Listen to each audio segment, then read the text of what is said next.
రండి నాతో కలిసి బైబిల్ చదవండి. Part 13 of complete Bible with Isha in Telugu version. 3.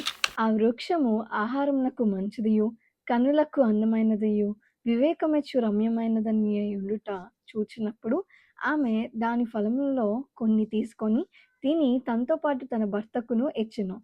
అతడు కూడా తినెను. అప్పుడు వారిద్దరూ కన్నులు తెరవబడెను.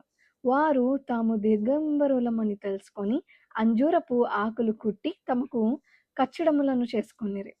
చల్లపూటను ఆదామును అతని భార్యయు తోటలో సంచరించుచున్న దేవుడైన యెహోవా స్వరమును విని దేవుడైన యెహోవా ఎదుటికి రాకుండా తోట చెట్ల మధ్యను దాగుకొనగా దేవుడైన యెహోవా ఆదామును పిలిచి, నీవు ఎక్కడ ఉన్నావదెను. అందుకతడు, నేను తోటలో నీ స్వరము వినినప్పుడు దిగంబరినిగా ఒంటిని గనుక భయపడి దాగుకొంటినెను.